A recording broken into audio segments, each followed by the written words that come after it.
तत्त्वमस्यादिलक्ष्यम् निर्मलाचलं सर्वधि साक्षिभूतं भावातीतं त्रिगुणरहितं सद्गुरुं तं नमामि। सद्गुरुं तं। बोलिए बजरंग बली की जय और गुरुदेव भगवान की जय। आज मंगलवार है और आज मंगलवार हनुमान चालीसा और हनुमान अष्टक का पाठ होता है। तो बीना सूद जी को निवेदन करते हैं कि वो आज जो है हनुमान चालीसे का पाठ करेंगी।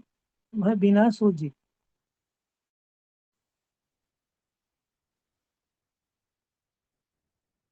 बीना सूद जी मेरी आवाज सुन हाँ रहे हैं? जी, मेरी आवाज आ रही है जी। हाँ आ रही है जी, आ रही है। हाँ जी। श्री गणेशाय नमः। भगवान गुरु महाराज श्री के श्री चरणों में शत शत कोटि प्रणाम। स्वामी जी और सब साधकगणों को, सब साधकों को मेरा सादर प्रणाम। हनुमान चालीसा। बोल बजरंग बली हनुमान की जय। सियावर राम जय जय राम। श्री गुरु चरण सरोज रज निज मन मुकुर सुधार। बरनो रघुवर विमल जस जो दायक फलचार। बुद्धिहीन तनु जानिके सुमिरो पवन कुमार। बल बुद्धि विद्या देहु हरु कलेश विकार। जय हनुमान ज्ञान गुण सागर जय कपीश तिहुँ लोक उजागर। राम दूत अतुलित बल धाम अंजनी पुत्र पवन सुत नाम। महावीर विक्रम बजरंगी कुमति निवार सुमति के संगी। कंचन बरन विराज सुवेशा कानन कुंडल कुंचित केशा। हाथ वज्र ध्वजा विराजे कांधे मूंज जनेऊ साजे। शंकर सुवन केसरी नंदन तेज प्रताप महाजगवंदन। विद्यावान गुणी अति चातुर राम काज करवे को आतुर। प्रभु श्रुत सुनबे को रसिया राम लसन सीता मन बसिया। सूक्ष्म रूप धरि सियहि दिखावा विकट रूप धरि लंक जरा। भीम रूप धरि असुर संहारे रामचंद्र के काज सवार। लाए सजीवन लसन जियाए श्री रघुपति हर्षि उर लाए। रघुपति कीन्ही बहुत बड़ाई तुम मम प्रिय भरत सम भाई। सहस बदन तुम रोज यश गायो अस कहि श्रीपति कंठ लगायो। सनकादिक ब्रह्मादि मुनीषा नारद शारद सहित ईशा। जम कबीर दिखपाल जहाँ ते कवि कोविद कह सके कहाँ। तुम उपकार सुग्रीव ही कीनो राम मिलाए राजपद दीनो। तुमरो मंत्र विभीषण मानो लंकेश्वर भय सब जग जान। युग सहस्त्र जो जन जो भानु निर्जोताहि मधुर फल जानू। प्रभु मुद्रिका मेली मुख माहि जल्दी लांग गए अचरज नाहि। दुर्गम काज जगत के जेते सुगम अनुग्रह तुम रे थे। राम द्वारे तुम रखवारे होत न आज्ञा बिन पैसार। सब सुख लहे तुम्हारी शरणा तुम रक्षक काहू को डरना। आपन तेज समारो आपे तीनों लोक हांकते काम। भूत पिशाच निकट नहीं आवे महावीर जब नाम सुना। नाशे रोग हरे सब पीरा जपत निरंतर हनुमत वीरा। संकट से हनुमान छुड़ावे मन क्रम वचन ध्यान जो लावे। सब पर राम तपस्वी राजा तिनके काज सकल तुम साजा। और मनोरथ जो कोई लावे तासु जीवन फल पावे। चारों तासु जुग प्रताप तुम्हारा। और पावे चारों युग प्रताप तुम्हारा है प्रसिद्ध जगत उजियार। साधु संत के तुम रखवारे असुर निकंदन राम दुलारे। अष्ट सिद्धि नवनिधि के दाता असवर दीन जानकी माता। राम रसायन तुमरे पासा सदा रहो रघुपति के दासा। तुमरे भजन राम को भावे जन्म जन्म के दुख बिसरा। अंत काल रघुबरपुर जाए जहाँ जन्म हरि भक्त का। और देवता चितना धरिए, हनुमत से वे सर्व सुख करिए। संकट कटे मिटे सब पीर, जो सुमरे हनुमत बलवीरा। जय जय जय हनुमान गोसाई, कृपा करो गुरुदेव की नाई। ये शतवार पाठ कर जोई, छूटी बंद महासुख होई। जो जय पढ़े हनुमान चालीसा, होई सिद्ध साखी गौरीशा। तुलसीदास सदा हरिचेरा, कीजे नाथ हृदय में डेरा। पवन तनय संकट हरन, मंगल मूर्ति रूप। राम लखन सीता सहित, हृदय वसु स्वरूप। सियापति राम जय जय राम, मेरे प्रभु राम जय जय राम। मंगल भवन मंगल हारी, प्रभु सदशरथ जय विहारी। बोल सियापति रामचंद्र महाराज की जय, बोल पवन सुत हनुमान की जय। जय श्री गुरु भगवान। मेरे से जो भी कोई त्रुटि हुई हो, मेरे को क्षमा करना। जय श्री भगवान। बहुत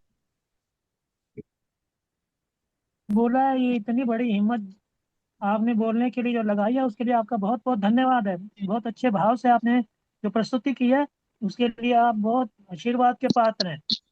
ऐसे ही आप आपका अपने आप को आशीर्वाद है ये स्वामी जी, खुशियों का महाराज श्री का आशीर्वाद है, और सब साधकों का आशीर्वाद। आपका बहुत बहुत तो आशीर्वाद अब मेरे मैं ऊपर। सुरेश जी से सुरेश जी, जय सुरेश जय भाई, आप हनुमान अष्टक का पाठ करें। जय गुरुदेव। बाल समय रवि सुरेश, तीनहु लोक भयो बंधियारो। ताहि सो त्रास भयो जग को, यह संकट काहू सो जात नटारो। देवन आन करी बिनती, तब छाण दियो रवि कट निवारो। नहीं जानत है जग में कपि संकट, मोचन नाम तिहारो। बाल की त्रास कपि से बस गिर जास, महाप्रभु पंथ निहारो। चौक महामुन साप दियो, तब चाहिए कौन विचारे विचारो। कह दो जो रूप लेवाए महाप्रभु, सो तुम दास के शोक निवारो। नहीं जानत है जग में कपि संकट, मोचन नाम तिहारो। अंगद की संग गए सिय, खोज कपि सय मैंने ना बचियो। हम सो जो बिना सुध लाए, यहाँ पग उधार फिर सकी तट सिंधु सब, तब लाए सिया सुध प्राण कुवारो। तू नहीं जानत है जग में कपि संकट, मोचन नाम तिहारो। रावण दई सिय को, सब राक्षस सो कह शोक निवारो। आए समय हनुमान महाप्रभु, जाय महारजनी चर मारो। चाहत सिए अशोक सो आगे, सुदय प्रभु मुद्रिका शोक निवारो। को नहीं जानते है जग में कपि संकट, मोचन नाम तिहारो। बाने लगे और लक्ष्मण की, तब प्राण तजे सुत रावण मारो। लग रहे वैद्य सुखेन समेत सब, चीर द्रोण सुवीर उपारो। आन सजीवन हाथ दई, तब लक्ष्मण के तुम प्राण उबारो। तू नहीं जानत है जग में कपि संकट, मोचन नाम तिहारो। रावण युद्ध अजान कियो, तब नांगे की फांस सब सिर ढारो। श्री रघुनाथ समेत सब दल, मोहि भयो जय संकट भारो। आने खगेश सब हनुमान, जु बंधन का सुता से निवारो। नहीं जानत है जग में कपि संकट, मोचन नाम तिहारो। बंद समेत जब यही, रावण ले रघुनाथ पताल सिधारो। देव है पूजे बलि विद सो, फल देव सब मिल मंत्र उचारो। जाय सहाय भयो तब ही, अहे रावण सैन समेत संघारो। को नहीं जानत है जग में कपि संकट, मोचन नाम तिहारो। काज किए बड़ देवन के, तुम वीर महाप्रभु देख विचारो। कौन तुम गरीब तो नहीं जाते है तारो। बेगे हरो हनुमान महाप्रभु, जो कछु संकट हुए हमारो। तू नहीं जानत है जग में कपि संकट, मोचन नाम तिहारो। लाल देह लाली लसय, अरधर लाल नंगूर। अभद्र देव दानो दलन, जय जय जय कपूर। ओम सुत हनुमान की जय। बहुत सुंदर। भाई जी, आपने बहुत ही भाविक होकर जो प्रस्तुति की है उसके लिए आप धन्यवाद के पात्र हैं। ईश्वर आपको जो है, गुरुदेव भगवान की कृपा हम सब पर बनी हुई है, आप पर भी बनी हुई है। आप गुरुदेव के बड़े निकट से प्रेम करने वाले प्रेमी जन हैं। आपके घर जब हम उसी जगह में थे तो गुरुदेव भगवान कितनी कृपा करके आपके घर में प्रवेश किया था। तो आप सचमुच आपका धन्यवाद है। अब मैं रामअवतार गुप्ता जी से निवेदन करूंगा कि रामअवतार गुप्ता जी गुरुदेव भगवान की अमृतमय वाणी का हमें पान कराएं। रामअवतार गुप्ता जी। जी भाई साहब, लगा रहा हूँ जी।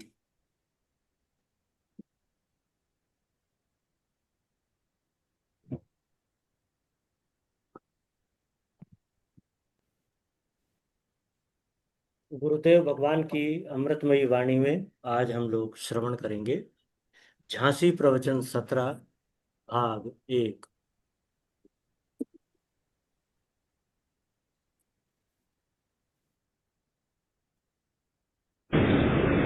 श्री राम जय राम, जय जय राम। श्री राम जय राम, जय जय राम।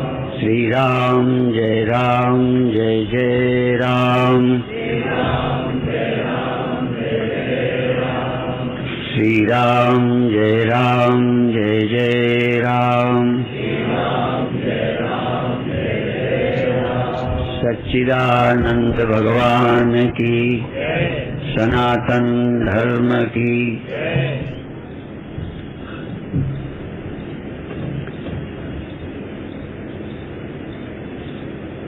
चित्त वृत्तियों के निरोध की सामर्थ्य जिसमें होती है वह दुखों से मुक्त हो जाता है, क्योंकि हमारा मन वृत्तियों के द्वारा किसी न किसी से जुड़ता है। और योग दर्शन का दूसरा सूत्र भी है कि जब चित्त निरुद्ध नहीं होता तो वृत्ति सारूप्य मित्रत्र, तब वह वृत्ति के रूप में हो जाता है। जैसी वृत्ति तैसे ही आप हो जाते हैं। कोई घटना दुख देने वाली घटी है, बंबई में है, विदेश में है, दुख देने वाली कोई बात घट गई, पर जब तक आपको पता नहीं, आपकी वृत्ति उस दुख से नहीं जुड़ती। इसका मतलब भौतिक घटना अपनी जगह है, पर उसका संबंध आपसे हो तब वो सुख दुख देगा। यह जैसे ज्योति जल रही है और हमको लग रहा है बहुत धूल उड़ रही है, पता चल रहा है कि उधर से तूफान आ रहा है, पर तूफान जब तक दूर है, इस ज्योति तक नहीं आई, ज्योति को कोई फर्क नहीं पड़ता। जब हवा उस ज्योति से टकराती है तब वो बुझती है या हिलती है। दूसरा, एक बिना शीशे की ज्योति जल रही है और एक में शीशा लगा दिया है। कई बार अखंड रामायण पढ़ते समय, अखंड कीर्तन करते समय या कोई अनुष्ठान करते समय ज्योति जलाते हैं और उसको शीशे से ढक देते हैं। तो फिर क्यों ढकते हैं? क्योंकि हवा उस ज्योति को प्रभावित न करे। तो ध्यान क्या है? हमारी चेतना बाह्य चीजों से प्रभावित न हो, उसके लिए योगाभ्यास है। योगाभ्यास के एक हिस्से हैं जो प्रायः मंचों में कराए जाते हैं, जिसको योगासन कहते हैं। लेकिन योग दर्शन में 8 अंग हैं योग के, 8। यम, नियम, आसन। अब आसन जो करते ये तीसरा है। यम, नियम, आसन, फिर प्राणायाम, फिर है प्रत्याहार, धारणा, ध्यान, समाधि। तो 4 जो हैं सीधा मन को प्रभावित करते हैं। विचार मन के लिए।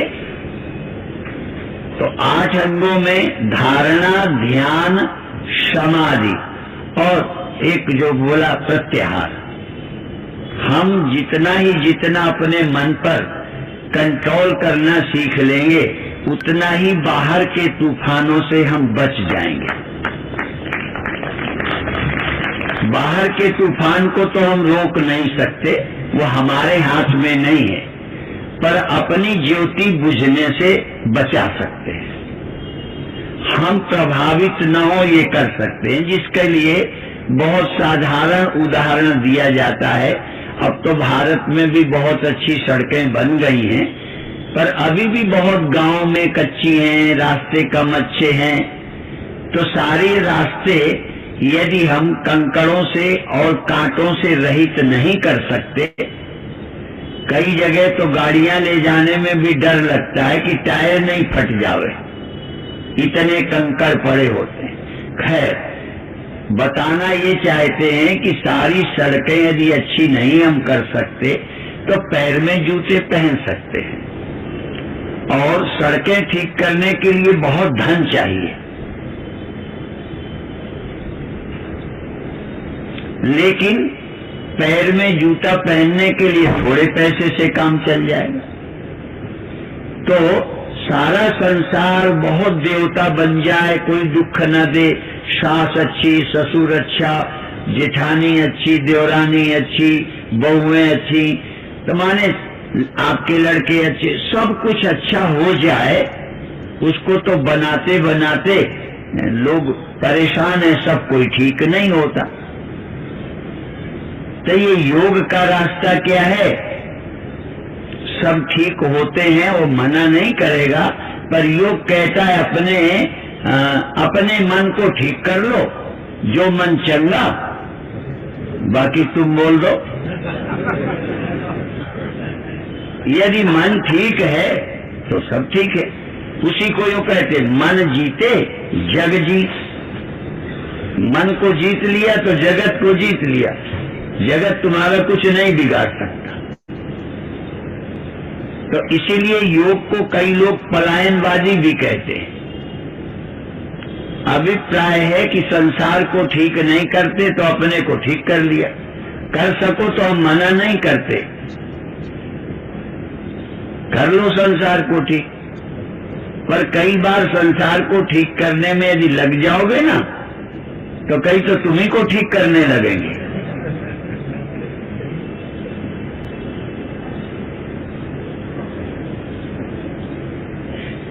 हम लोग भी कोशिश करते हैं कि जो हमारे सत्संगी हैं बिल्कुल ठीक रहें, कम से कम जो हमारे शिष्य बन जाएं वो ठीक हो जाएं। और कम से कम शिष्यों में दो तरह के हैं, जो घरों पे रहते हैं, एक हमारे साधु बन जाते हैं। तो देखो, हमें भी अभी भेद बुद्धि है।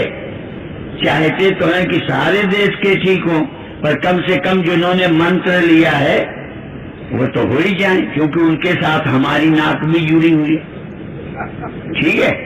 और फिर उनसे भी ज्यादा जो साधु बन जाते हैं, उनसे तो बहुत ही जुड़ी है। यदि हमारे साधु गड़बड़ करें तो हमें ज्यादा बुरा लगेगा। ठीक है। तो ये बता रहे हैं कि बाहर का भी प्रभाव पड़ता है, पर यदि हम किसी से संबंध नहीं रखें, कोई हमारा नहीं, ये भी एक रास्ता है। कोई हमारा नहीं। वो एक कीर्तन की लाइन है, जाने क्या, ना हम किसी के न कोई हमारा, देख लिया दुनिया का सारा नजारा। ना हम किसी के, कितनी एक छोटी सी लाइन है पर बड़ी कमाल की है। ना हम किसी के और न कोई हमारा, पर है ना कठिन। आसान है कि कठिन है? हम किसी के नहीं। और अभी हमारे चेले का कोई गड़बड़ हो, बदनामी होने लगे तो तुरंत ही हम उसके, वो हमारा। कहते हैं ना हम किसी के और न कोई हमारा। तो ये अभ्यास करना पड़ता है। और जिनको ये ज्ञान दृढ़ हो जाए, कोई योग की ध्यान की जरूरत नहीं। पर जब हमारा कोई है, हम किसी के हैं, तो मन को कंट्रोल करना। ये मन को कंट्रोल करने के लिए योग के 4 अंग: प्रत्याहार, धारणा, ध्यान, समाधि। आप अपने चित्त को जहां चाहे तहां लगा लें, जैसे आकाश में लगा देना, चक्रों में लगा लेना, नाम जप में लगा लेना, और इतना लगा लें कि फिर और चीज हमें प्रभावित न करे।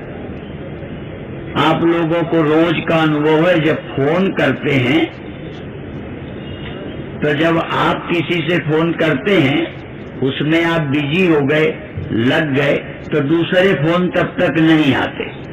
ये सीधा अनुभव। तो आप जब अपनी चित्त वृत्तियों को कंट्रोल कर लेते हैं, तो बाहर की कोई चीज तुम्हें परेशान नहीं करेगी। उसी को हम ज्योति के उदाहरण से देते हैं कि शीशा लगा लिया, ज्योति जल रही है, अखंड रामायण आराम से कर रहे हैं। नहीं तो थोड़े हवा के झोंके में बुझ जाए, तो शीशा बाहर की हवा को रोकता है, तो उससे हमारी ज्योति ठीक रहती है। तो ध्यान भी एक चेतना का दीप, अन्य से प्रभावित न हो उसके लिए ध्यान, नियंत्रण, ये अच्छा है। और विवेक और ज्ञान और ऊंची बात है। चलती रहे आंधी, तूफान आते रहे, हमारा ध्यान बिना शीशा का, दिया है ज्योति है, दूसरे शीशे सहित ज्योति है, तीसरा बल्ब या सूर्य की रोशनी। अब कितनी हवा चलती रहे, सूर्य इधर से उधर चला जाएगा। हवा के झोंके ज्योति बुझा सकते हैं, बल्ब को नहीं। पर बहुत तूफान आ जाए तो बिजली के खंभे कुंभे भी उड़ जाते हैं, पर सूर्य अपनी जगह रहता है। सूर्य को तूफान इधर से उधर नहीं करते, वो अपनी जगह है। तो इसी तरह आपका ध्यान, आपका ज्ञान आपको सूर्य की तरह दृढ़ कर दे कि सारा संसार कुछ होता रहे, हम निष्कंप अंदर बने रहें, अचंचल बने रहें, स्थिर बने रहें, राग द्वेष रहित बने रहें। क्योंकि राग और द्वेष हमको प्रभावित कर देता है। अब वस्तुएं तो हम ठीक नहीं कर सकते, पर वस्तुओं में जो राग है या द्वेष है, हमको प्रभावित करता है राग और द्वेष। इसलिए भगवान कृष्ण ने गीता में कहा, राग द्वेष वियुक्तस्तु विषयान इंद्रिय चरण आत्मवश्य विधेय आत्मा प्रसादम अधिगच्छति। वो हमेशा प्रसन्न रहेगा, प्रसादम अधिगच्छति। जब राग और द्वेष न रहेगा, ये ऐसा बोल दिया तो द्वेष, ये दिखे तो द्वेष, इससे राग, ये हो ये ना हो, ऐसा चुनाव जब तक रहता है तब तक हम ज्यादा प्रभावित होते हैं। पर जब हम साक्षी का दीप जगा लेते हैं, चैतन्य दीप, राग द्वेष का त्याग कर देते हैं, राग द्वेष हमारे मन में नहीं रहता, तो घटनाएं बाहर की घटती रहती हैं और हम स्थित प्रज्ञ रहते हैं। इसी को भगवान ने सागर और नदियों का उदाहरण देकर समझाया है। रामायण में भी है और गीता में भी है।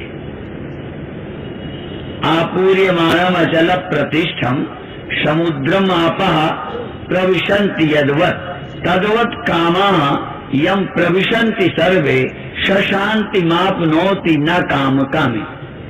सागर में सारे जगह की नदियां, यहाँ वर्षा होगी, पानी नालों में जाएगा, नदियों में जाएगा, सब जाएगा कहाँ? सागर में। सागर में जाएगा तो सागर के लिए कहा है, चारों तरफ से नदियां सागर में जाती हैं, पर सागर किसी नदी को आने से रोकता नहीं है, आ जाए, और जब आ जाती हैं तो सागर बढ़ता नहीं है।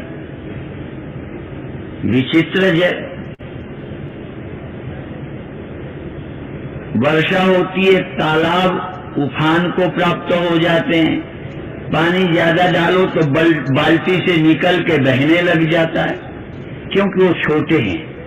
सागर में इतनी नदियां जाती हैं पर सागर नहीं बढ़ता, वो ऐसे ही बना रहता। तो ज्ञानी का जो चित्त है, ज्ञानी की जो सोच है, वो इतनी विशाल सागर की तरह है कि कुछ भी चला जाए समा जाता है, कुछ फर्क नहीं पड़ता।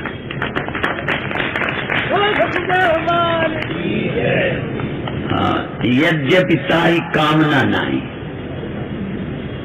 तो अभी गीता का बोल रहे हैं कि समुद्र को नदियां चारों तरफ से भरती हैं, समुद्र रोकता भी नहीं और बुलाता भी नहीं कि आ जाओ, पर न काम कामी, शांति उसे मिलती है जो किसी को आने से रोकता नहीं और किसी को बुलाने के लिए चाहता नहीं। राग कहता है आ जाओ, द्वेष कहता है मत आओ। केवल राग द्वेष तुम अंदर से हटा लो तो आए तुमको कोई नुकसान नहीं होगा, ना आए तो तुम्हें परेशानी नहीं होगी। राग कहता है आओ, द्वेष कहता है मत आओ। जो तुम्हें पसंद नहीं है उसको आने से रोकने में लगे पड़े हो, और जिसको जो पसंद है उसे बुला रहे हो। यदि राग और द्वेष दो का त्याग तुम कर दो तो कोई संसार की चीज आकर तुम्हें सुखी नहीं करेगी और तुम्हें दुखी नहीं करेगी। फिर तुम्हें क्या रहेगा? शांति रहेगी। जब सुख से किसी से सुख नहीं और किसी से दुख नहीं, तो ये थोड़ी सुख दुख नहीं तो हम परेशान हो जाएंगे, ये अर्थ नहीं है। जब सुख नहीं किसी का दुख नहीं तो हम शांत रहेंगे। इसलिए कहा आपूर्यमाणम अचल प्रतिष्ठम समुद्रम मापा प्रविशन्ति यद्वत् तद्वत् कामा यम प्रविशन्ति सर्वे शांति मापनोति। न काम कामी, काम कामी ये हो, ये कामी, और द्वेष वाला भी कामी है, ये ना हो। तो जो काम कामी है उसे शांति नहीं मिलती। जो चाह रहा है ये हो ये ना हो, इसलिए चुनाव रहित। और साक्षी क्या होता है? गवाही उसे कहते हैं जो किसी ग्रुप का नहीं होता, वो सिर्फ घटना काल में था इसलिए उसने देखा है।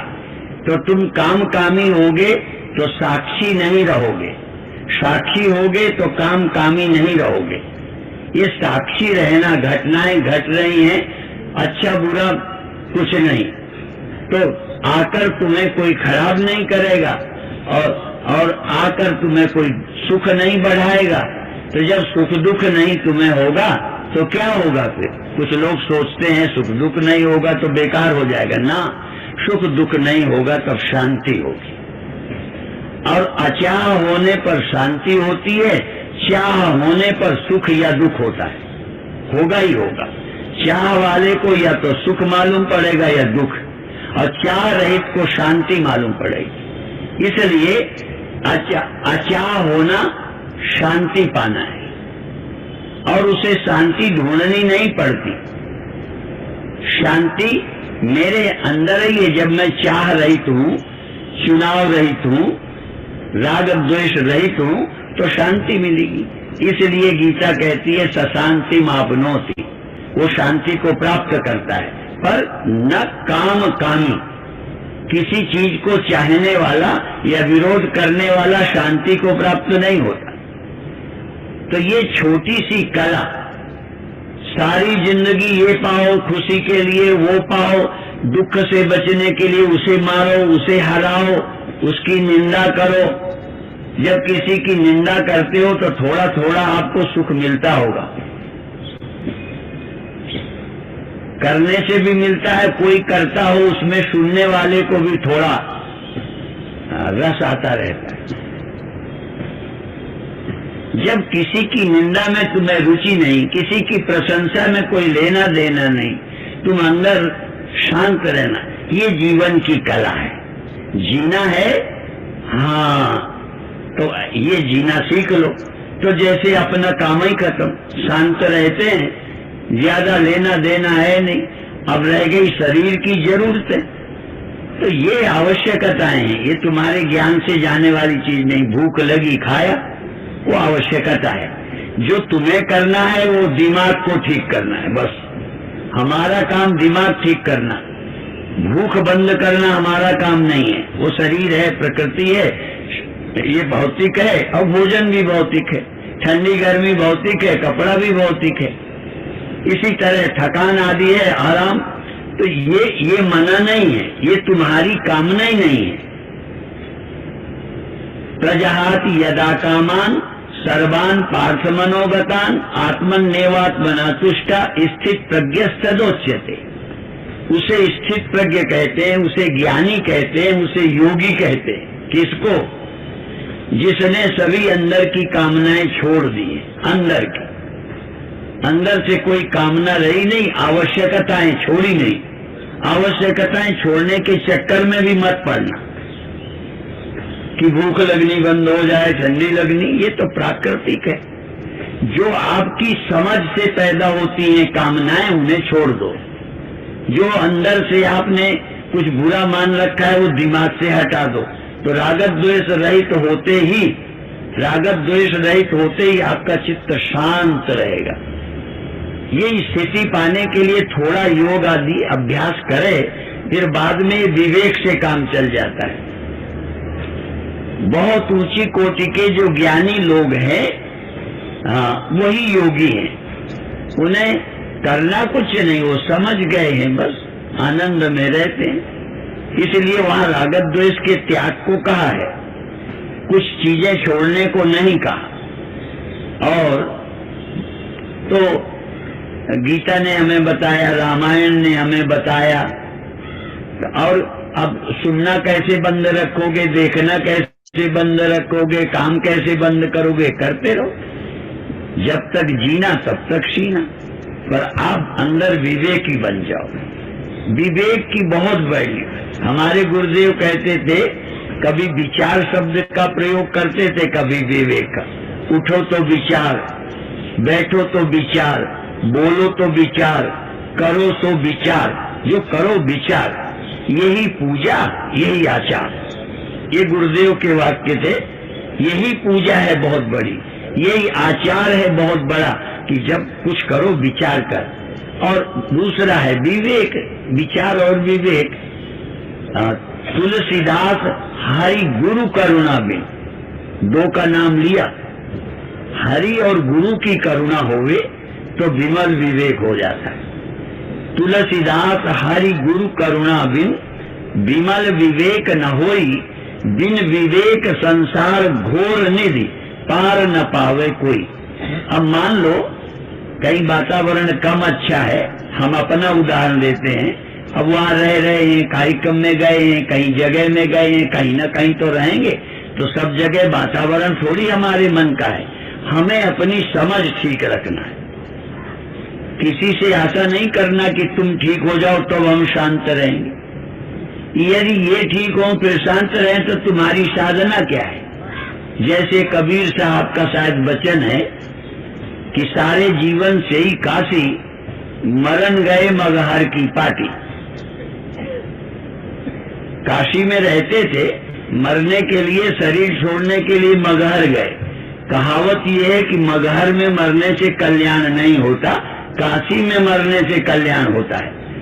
तो कबीर साहब कहते हैं कि जिसके विवेक ना हो वो काशी में मरे। हम कहाँ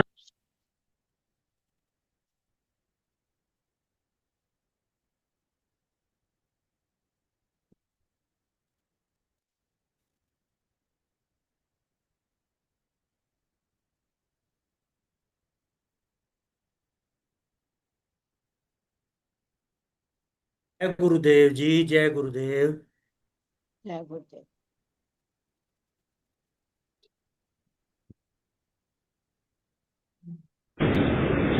श्री राम जय राम। प्रवचन पूरा हो गया जी।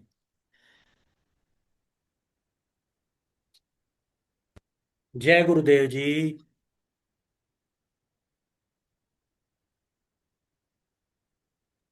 जय जय गुरुदेव। गुरुदेव। मैं बोल रहा हूँ, एक मिनट। शायद स्वामी जी म्यूट हो गए शायद। हाँ स्वामी जी।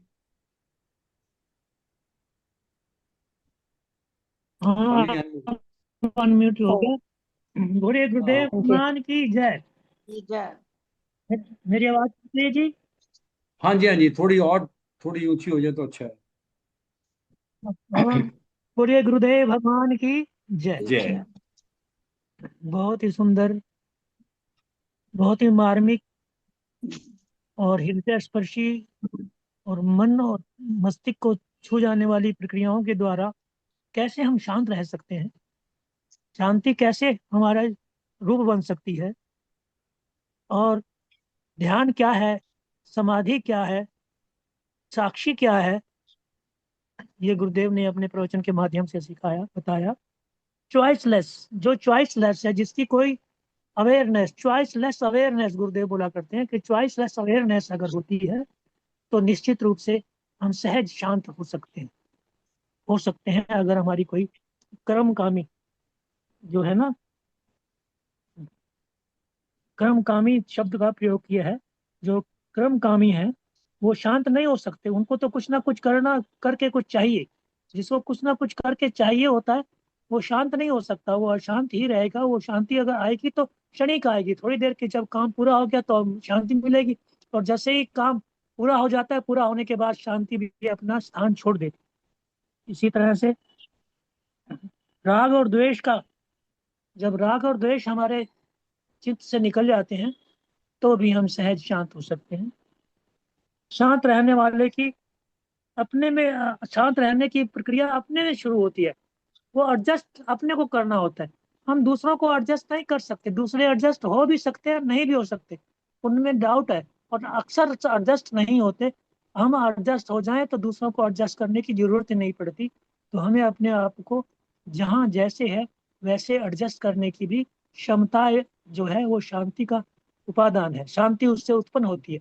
शांति, शांत रहने की जो कला हम सीख जाते हैं। तो अब इसी के साथ अब मैं निवेदन करूंगा बहन प्रज्ञा, ब्रह्म प्रज्ञा से, कि वो अ, आज के इस प्रवचन पर अपनी अभिव्यक्ति प्रदान करे।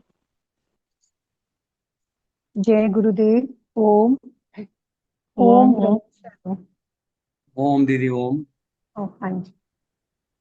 आज का जो महाराज जी का सत्संग बहुत गंभीर और हमारे जीवनोपयोगी है, और सरल भाषा में महाराज जी ने हमें अपने प्रत्येक की ओर, अपने स्वरूप की ओर विषयों से हटने का बड़ा सुंदर रास्ता बताया है कि सबके जीवन में सुख दुख का परिवर्तन होता रहता है। जो साधक अपनी चित्तवृत्तियों के निरोध की सामर्थ्य रखता है, मतलब जो विषयों के प्रति नहीं झुकता, अर्थात विषयों के प्रति अपने प्रकाशन को प्रवाहित नहीं करता, वह दुखों से मुक्त हो जाता है। मतलब विषय को जो प्राथमिकता नहीं देता वही दुखों से मुक्त हो जाता है।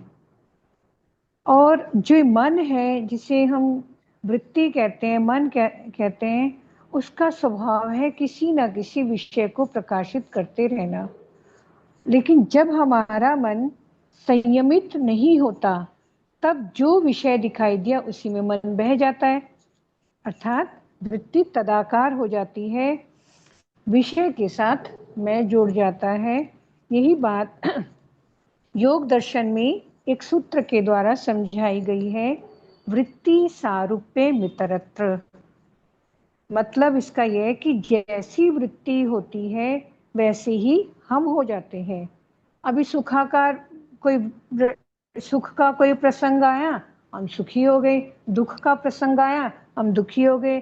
अर्थात कोई भी विषय के साथ हम अपनी मैं को जोड़ लेते हैं, हम अपना संयम नहीं रखते तो इसका नाम है वृत्ति से हम तदाकार हो गए।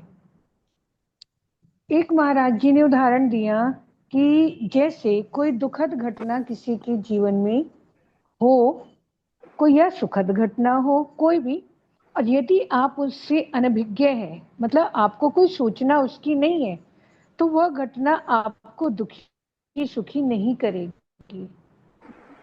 और जब हमारी वृत्ति दुखाकार होती है तभी हम दुखी होते हैं।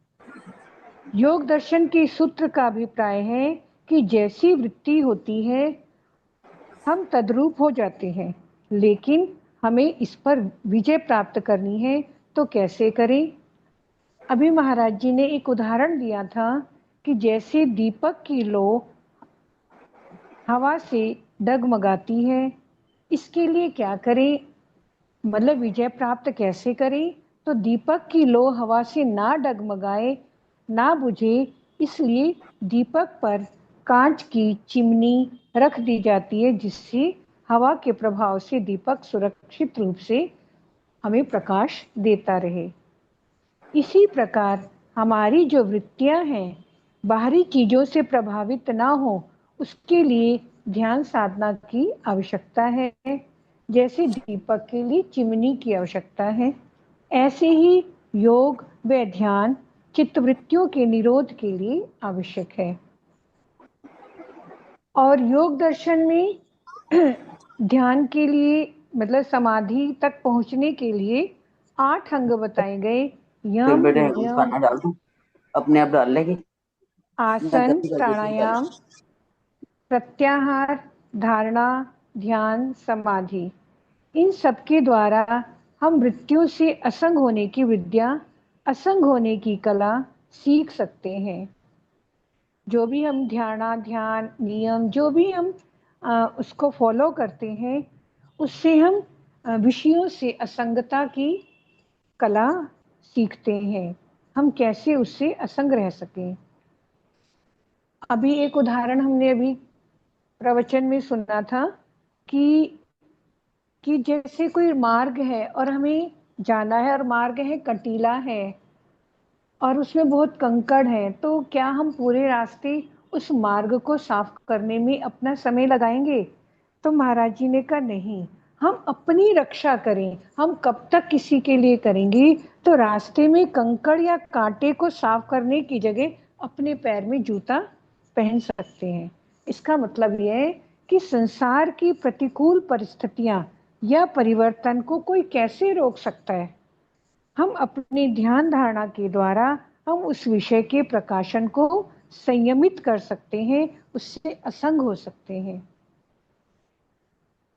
जब आप चित्त वृत्तियों को निरुद्ध कर लेते हैं तो बाहरी परिस्थितियां हमें प्रभावित नहीं करेंगी, और उसमें ध्यान जो है वो भी इसका एक बीज है। ध्यान का बीज डालने पर हम असंगता प्राप्त करेंगे।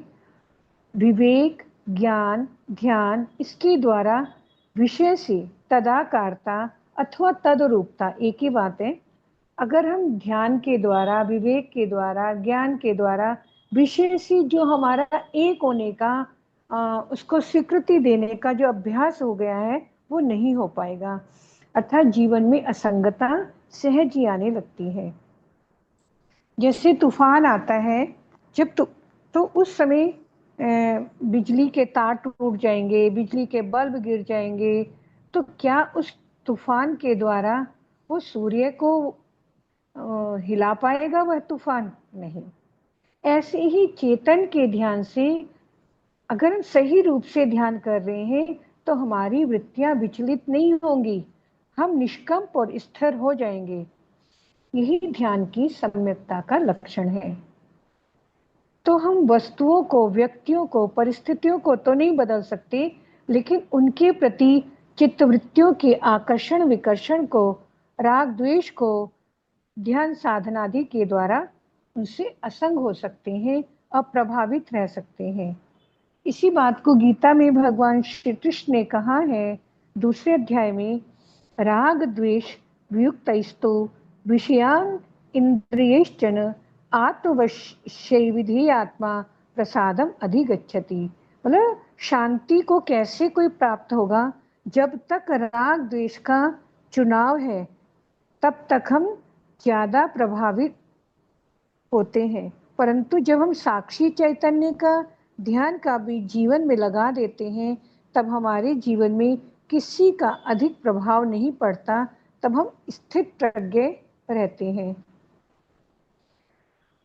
और इसी गीता के दूसरे अध्याय में भी इसी बात को स्पष्ट किया गया कि आपूर्यमाणम अचलम अप्रतिष्ठम समुद्रमापः प्रविशन्ति यद्वत् तद्वत् कामाः यम प्रविशन्ति सर्वे स शांतिमाप्नोति न काम कामी।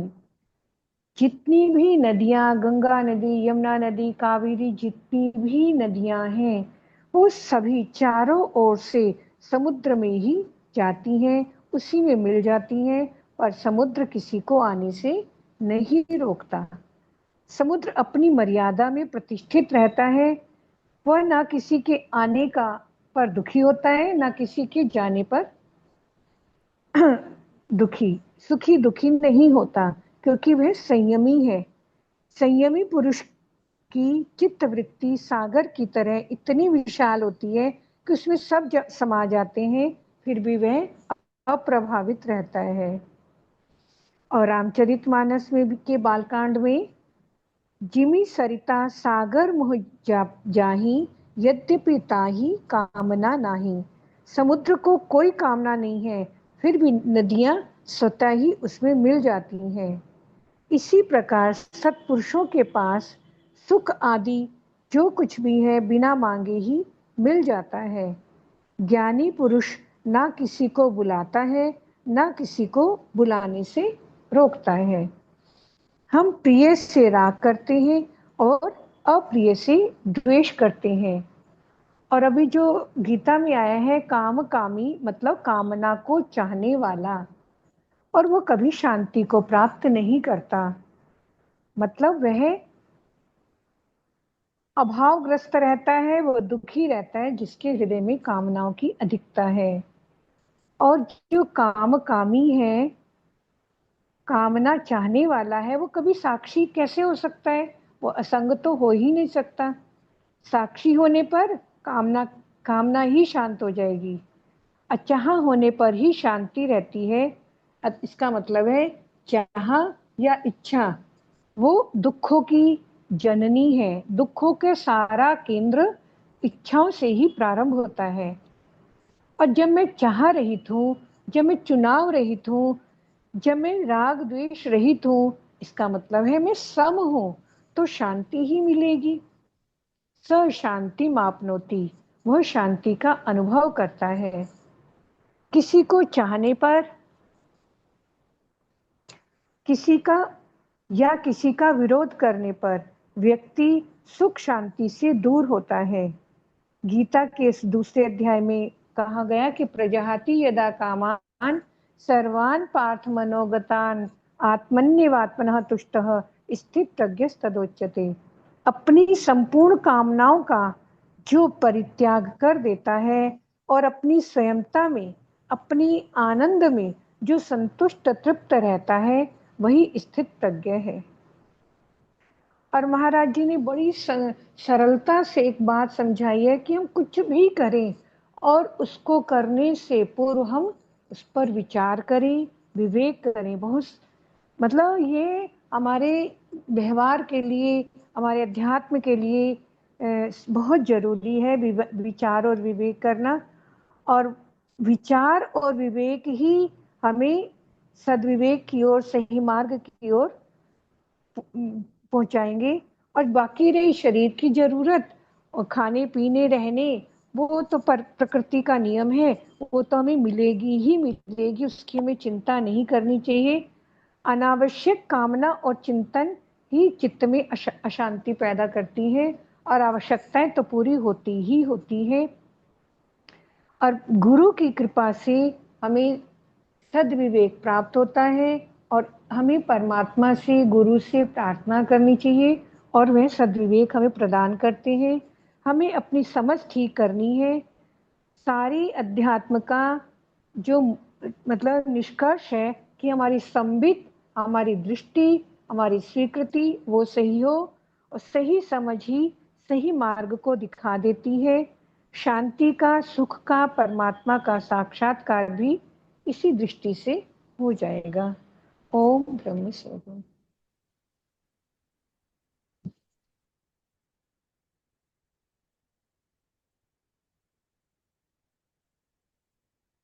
जय गुरुदेव जी स्वामी जी।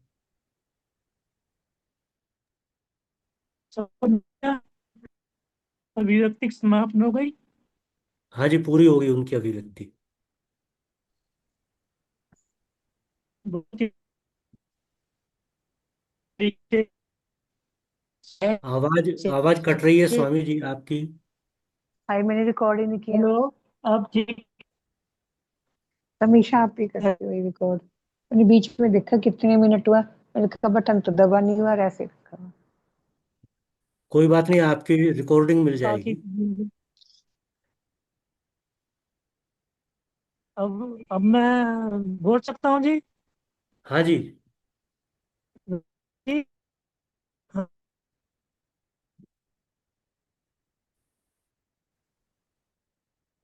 ठीक है। हेलो, स्वामी जी आवाज आपकी आ नहीं रही है।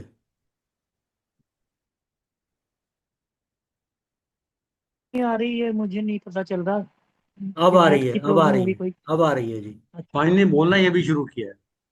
अच्छा अच्छा। हाँ, ठीक है जी। बहुत ही सरल तरीके से बहन प्रज्ञा, ब्रह्म ब्रह्म प्रज्ञा जी ने जो अभिव्यक्ति प्रदान की है, सराहनीय है।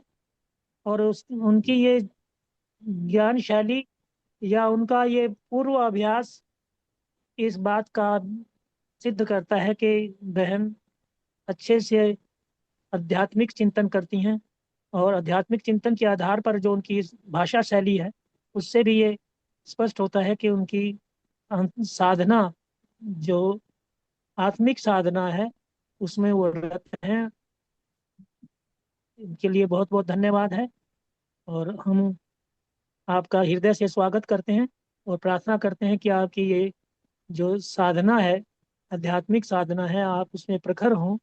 और उस जैसे हमें गुरुदेव भगवान प्रेरित कर रहे हैं, उस प्रेरणा के अनुरूप आपके जीवन में वह सिद्धि या उत्कर्ष तक पहुंच जाए, जहाँ शांति नहीं, परम शांति की आवश्यक। शांति तो वो है, गीता में भी शांति और परम शांति में भेद बताया है। और परम शांति जो है वो कभी नष्ट नहीं होती, शांति मिलती है। शांति भी, अध्यात्म से शांति भी मिलती है। पर जब तक हम ब्रह्म निष्ठा तक नहीं पहुंचते, तब तक परम शांति नहीं वो मिलती। तो हमें ब्रह्म अनुभूति तक अप्रोक्ष, जब ब्रह्म अप्रोक्ष हो जाता है, साक्षी से भी, आत्मा से भी ऊपर, हम सब कुछ सर्व वासुदेव सर्वम हो जाता है। तो आत्मा ये ब्रह्म, आत्मा ही ब्रह्म है, ये जब समझ आ जाती है, तो फिर निश्चित रूप से एक बहुत बड़ा परिवर्तन हमारी चिंतन शैली में होता है। और हम फिर वो दीप जो है, वो ऐसा दीप जल जाता है जो बाहर की किसी भी आंधी तूफान से बुझता नहीं। वो अपनी सत्ता से वो जलता रहता है। तो हमें भी इस तरह की जो प्रेरणाएं गुरुदेव भगवान से मिलती हैं, उनको अनुभव करने तक पहुंचना है, सुनने तक नहीं। ज्ञानी नहीं बनना, हमें विज्ञानी बनना है। ज्ञानी और विज्ञानी में भी गीता में बहुत सुंदर जो है भेद दिया हुआ है, डेफिनेशन दी हुई है, मैंने पढ़ा है कि ज्ञान क्या है और विज्ञान क्या है। जब वो अनुभूति बन जाता है, जब जानकारी अनुभूति बन जाए तो विज्ञान बन जाता है। और जब अनुभूति बन जाती है तो फिर वो जाति नहीं है। ज्ञानी में जा सकती है, ज्ञानी में एक शंका रहती है, पर अनुभव जब हो जाता है, ज्ञान जब अनुभूति में बदल जाता है, तो फिर कुछ उसमें परिवर्तन होने की संभावनाएं नहीं होती। तो आए, अभी 2 मिनट बाकी हैं, और 2 मिनट बाकी में मैं राम अवतार गुप्ता जी को ही स्वामी जी, बोलूंगा कि राम अवतार गुप्ता जी, ये 2 मिनट आपके पास हैं। स्वामी जी, और स्वामी आज बाकी सूक्ष्म जो है, भाव के लिए उषा भसीन जी का नाम लिखा हुआ है। सूक्ष्म भाव, वो उनको मेरे पास आमंत्रित कर दीजिए। स्वामी जी, एक मिनट, उषा एक बात भसीन जी। कहना चाहती हूँ। अभी जैसे जी, आपने कहा ना, ज्ञान, एक मिनट के लिए समय, ज्ञान और विज्ञान, ऐसे उपनिषद में है जिज्ञासा और विजिज्ञासा।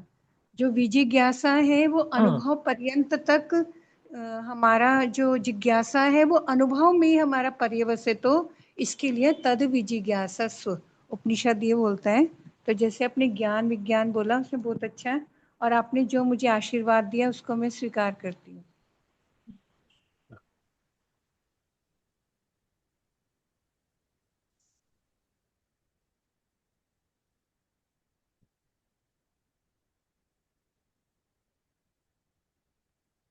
हाँ जी, उषा भसीन जी, आशीर्वाद देने के लिए आते हैं। आप जरा दो शब्द कहेंगे इस विषय में।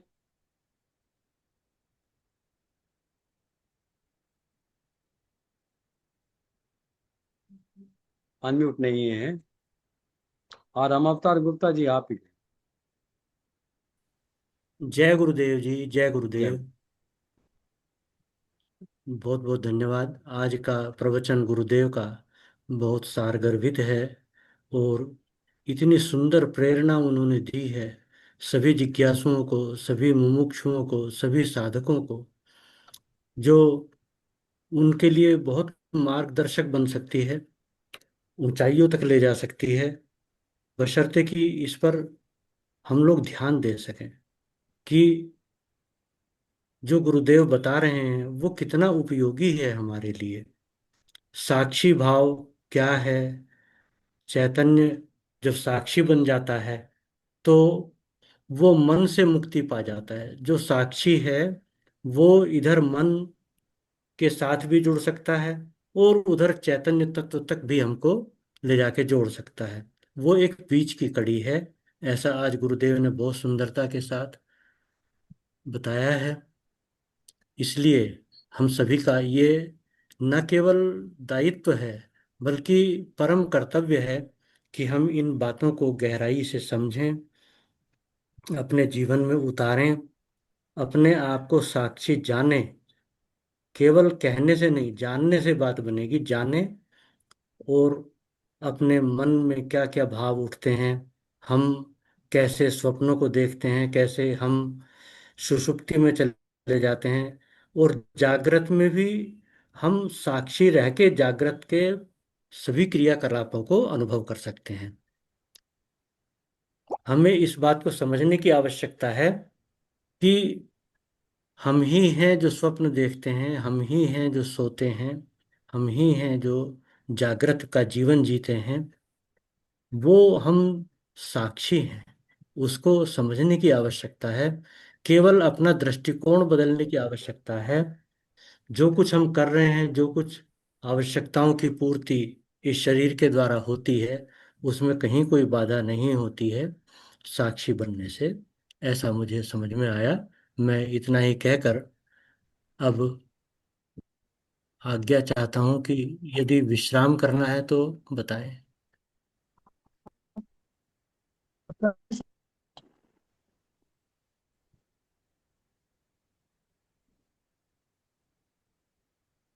विश्राम भी करें सर आप, अवतार जी। जी जी जी।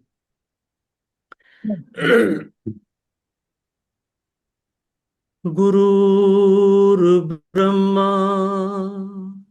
गुरुर्विष्णु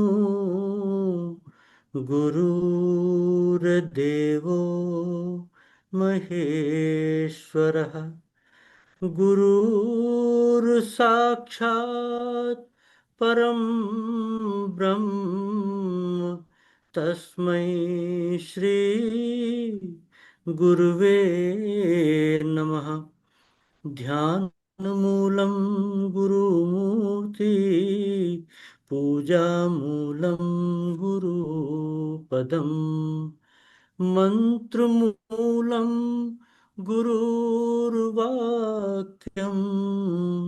मोक्षमूलं गुरुकृपा। सर्वे भवन्तु सुखिनः, सर्वे सन्तु निरामया, सर्वे भद्राणि पश्यन्तु, मा कश्चित् दुःखभाग् भवेत्। बोलिए सतगुरुदेव भगवान की जय। सत्य सनातन धर्म की जय।